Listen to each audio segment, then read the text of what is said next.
தலைவனாய் நாளை விளங்க போகிறார். தித்திக்கும் தேர்தமிழ் திக்கட்டும் வரவட்டும் முத்தமிழ் தாய்கள் முதற்கண் வணக்கங்கள்.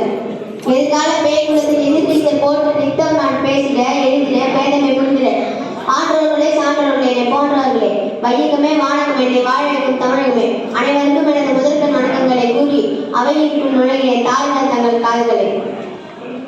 சாதனை புரிய ஆசை தோடுகிறவன் புத்தகங்களோடு இருப்பான், சாதனை புரிந்தவன் புத்தகத்தில் இருப்பான்.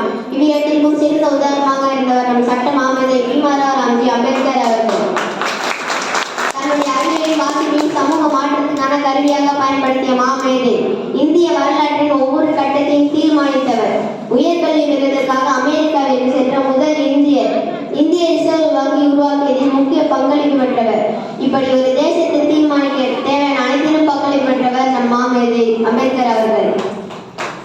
அத்தகைய மாமேதை பற்றி உங்களோடு பகிர்ந்து கொள்வதில் நான் பெருமகிழ்ச்சி கொள்கிறேன். 1891ஆம் ஆண்டு ஏப்ரல் 14ஆம் நாள் அன்றைய பிரிட்டிஷ் இந்தியாவின் மத்திய மாகாணத்தில் பிறந்தவர் நம் அம்பேத்கர். வறுமை மற்றும் சுகாதார வசதி இல்லாத நிலையில் அடுத்தடுத்து பிறந்த 8 குழந்தைகள் இறந்த குடும்பத்தில் பிறந்த 14வது குழந்தை நம் அம்பேத்கர். இளமையிலே தன் தாயை இழந்துவிட்டார். ஆசையாக பள்ளிக்கு படிக்க சென்றால் தீட்டென ஒதுக்கப்பட்டார். நம்மளை இப்படி ஒருவர் அவமானப்படுத்தினால் நாம் அங்கு மீண்டும் செல்ல மாட்டோம். ஆனால் நம் அண்ணலோ ஒரு கையில் கோணிமையும் மறு கையில் புத்தகமையும் கொண்டு பள்ளிக்கு சென்றார்.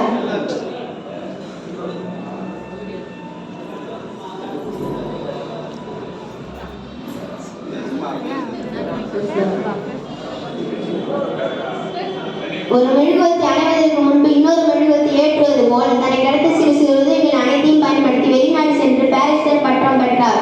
பிறகு இந்தியா திரும்பி தனக்கு உதவிய பரோடா சமஸ்தானத்தில் ராணுவ செயலாளராக கம்பீரமாக பதவியில் அமர்ந்தார். ஆனால் அவரது பின்னணியை சுட்டிக்காட்டி அவர் தங்கும் இடம் தொடங்கி தண்ணீர் குடிப்பது வரை அவர் சந்தித்த அவமானங்கள் ஏராளம். மிகப்பெரிய படிப்பெல்லாம் படித்து பெரிய பதவியில் இருந்தும் சக மனிதனின் மரியாதை பெற முடியவில்லையே என வேதனைப்பட்டார். எனவே ஒடுக்கப்பட்ட மக்களுக்கு விழிப்புணர்வை ஏற்படுத்தும் பிரச்சாரங்களில் ஈடுபட்டார். அவர் பிறந்த மாவட்டத்தில் உள்ள சவுதார் குளத்தில் அனைவரும் இறங்கி தண்ணீர் குடிக்க வேண்டும் என்று ஒரு வாழ்க்கை தொடர்ந்தார். அதில் வெற்றி பெற்றார். ஆனால் மேல்முறையீட்டின் காரணமாக 3 நீதிமன்றங்கள் வரை சென்று வென்றார். ஒரு கையளவு தண்ணீர் குடிப்பதற்காக 10 ஆண்டு காலம் சட்ட ரீதியாக போராடி வென்ற ஒரு சாமானியர் நம் அம்பேத்கர். பிறகு 1930ஆம் ஆண்டு தொடங்கிய நாசி கோவில் நுழைவு போராட்டத்தினை நடத்தி அதிலும் வெற்றி கண்டார். 2 வருடம் 11 மாதம் 18 நாட்கள் இடைவிடாது எழுதிய உலகிலேயே அதிகமான பக்கங்கள் கொண்ட 300க்கும் அதிகமான பிரிவுகள் கொண்ட 7000க்கும் அதிகமான திருத்தங்கள் சார்ந்த பதில்களை கொண்ட மாபெரும் ஆவணமான இந்திய அரசியலமைப்பு சட்ட புத்தகத்தை 1949 நவம்பர் 26ஆம் நாள் நம் நாடாளுமன்றத்திடம் ஒப்படைத்தார் நம் அம்பேத்கர். மனிதனின் அடிமை விலங்கை உடைத்தவர்கள் சுதந்திர போராட்டக்காரர்கள். மனிதனிடம் மனிதத்தின் அடிமை விலங்கை உடைத்த ஒற்றை போராளி நம் அம்பேத்கர். அப்போராட்டங்களில் அவர் கூறியது ஒன்றே ஒன்றுதான், ஆயுதம் வேண்டாதே அறிவை ஏந்தி போராடு என்றார்.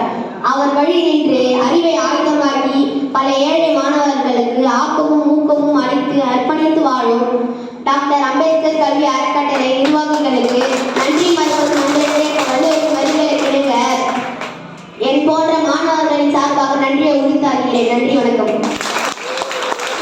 மிக சிறப்பான ஒரு உரை